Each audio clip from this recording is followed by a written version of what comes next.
This episode of Let's Knit Together is sponsored by yarnmarket.com. Fabulous fashions, fast and friendly.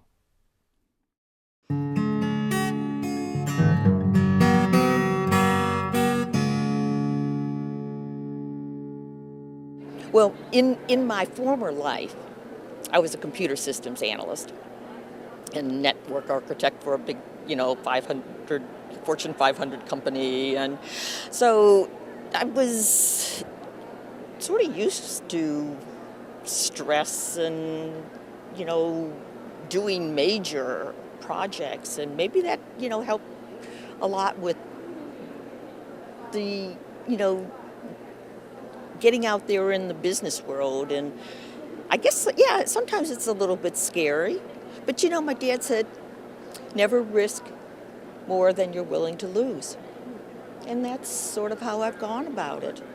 You have to take risks in order to succeed, because otherwise you become static. Right. And I did go the independent route. I don't know that I thought of it like that when I first began. I knew that my plan in life was to take early retirement, as early as possible.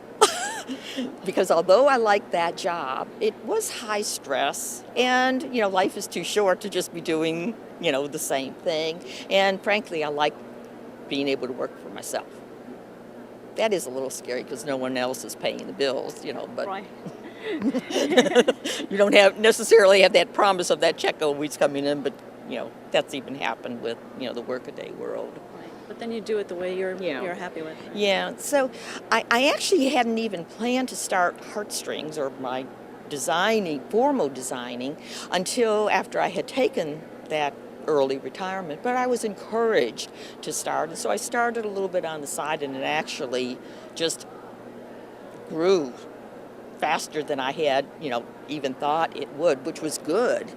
And so by the time I was ready to say, okay, I'm going to go out on my own, I already had a pretty good base, probably because of people like you. I'd like to think so. So thank you. Well, you've got quite a lot of designs. I have to say, I've been a fan of you for years. My first project of yours I did was the hanging vines scarf. And I actually made it for my mother-in-law. To this day, I haven't seen it for years, but it came out so lovely and it was so simple. How do you come up with the ideas for these patterns? The concepts come from many different sources. Sometimes I just left that creative spirit, guide me. More recently, I've begun many relationships with yarn companies and working with them toward their business goals, which of course then in turn helps mine. And we will take a yarn that they may want to promote. For example, here with the Tilly Thomas Symphony. That's gorgeous. She was going to be coming out with this yarn, and she contacted me. I had done some other designs for her. We talked about the types of projects, her business goals, Right. the price point of the projects. Those are all, like the constraints, and then I can work within that. It's almost like you can be more creative Right. when you have those constraints, because it focuses you. And it is so satisfying to me when knitters enjoy my designs. But it's really satisfying to me when I can see yarn companies, like here at the TNNA show, being successful in selling their yarn because they have the pattern support. Right. Even though I'm an independent designer, I've had yarn shop people come to me and say, I was not going to get this yarn, but now that I see that there is these lovely patterns to support it, I'm going back to Tilly Thomas or Mountain Colors or whoever. What do you call this? This is a really pretty shrug.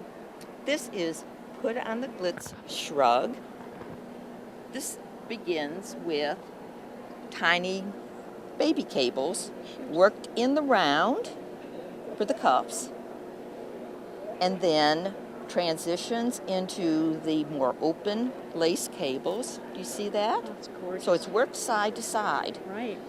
Now, Are these double yarn overs here?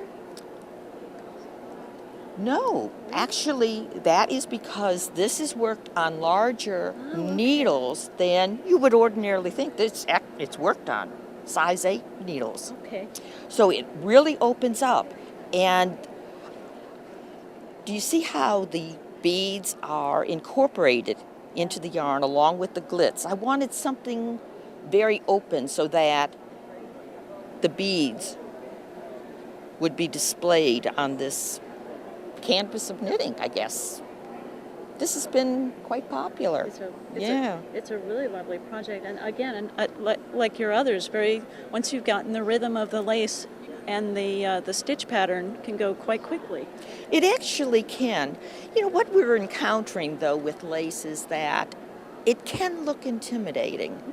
Lace can look complicated yet be relatively simple. Maybe sometimes so simple to execute. We were talking about the morning surf scarf just a little bit earlier. You know, something that is simple to execute but looks complicated can be so satisfying to the knitter because they, oh my gosh, you know, look what I've done. Or their friends say, wow, and they, you know, they feel good about it. Yeah, well, and that... Yeah, but then I hate that it may look intimidating because then it keeps people away from wanting to do it. So we need to spread the word that lace is really, you know, a lot of laces are very easy. It's knit, sometimes purl, a yarn over. Well, gosh, yarn overs were something that you could do when you first began knitting. Maybe you didn't want to, but here's an example of where we've taken a Kiviot silk blend yarn from Jacques Cartier. It's got a pretty high price tag. Now, my patterns are yarn generic.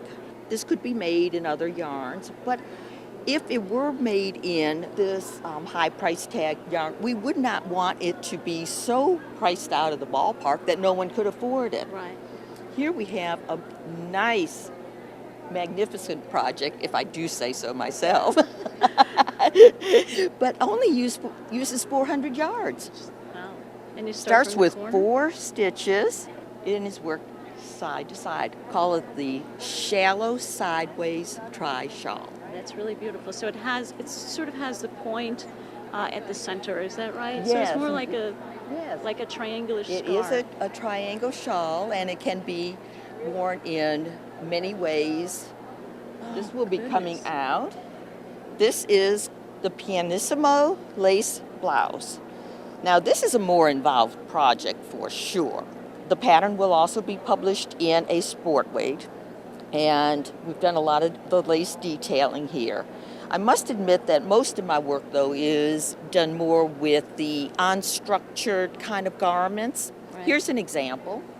This is the Hug Me Tight fan lace jacket wrap, and there's an interesting construction on this. This is actually made as a large tube of knitting. Oh, look at that. Can you sort of get a concept of how that goes? Our cast-on edge is along the scallopy edge, and it's just worked as a big tube around and around and around. There you go, and then you seamed it to the side. Yes. Wow. Now, besides lace, have you seen another thing that tends to show up in a lot of my work? Beads. If I had my way, I'd have beads in everything. This uses 2 different methods of placing the beads. These are placed with what they call the crochet hook method. Right. And that's where we take a stitch and pull that stitch through the hole of the bead with a crochet hook or a fine wire. Right. And then the bead is secured on 2 strands of that yarn, and you proceed with your knitting, either slipping that stitch or knitting it immediately or knitting it later. There's various methods of handling that.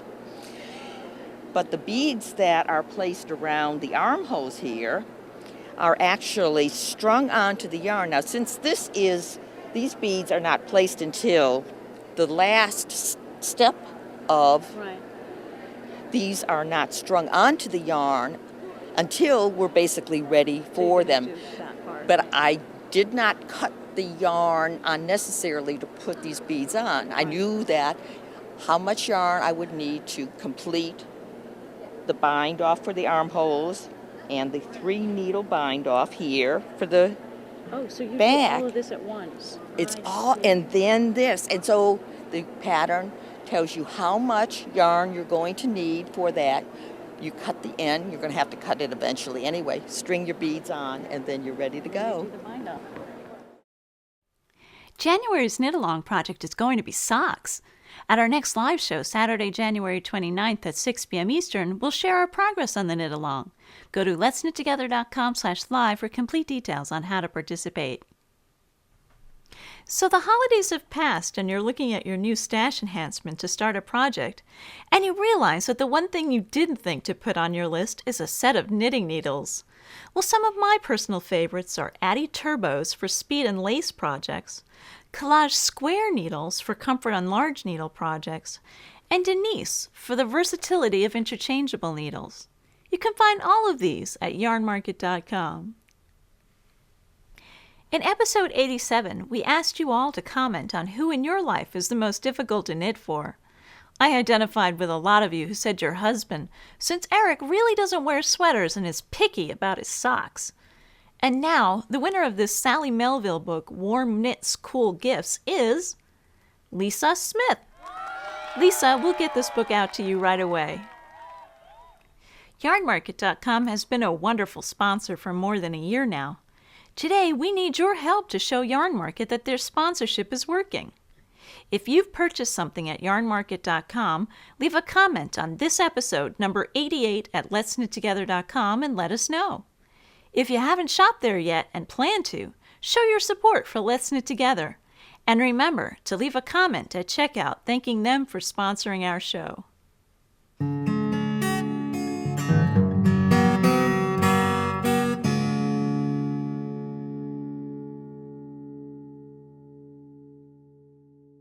Well, some of my personal favorites are Addi.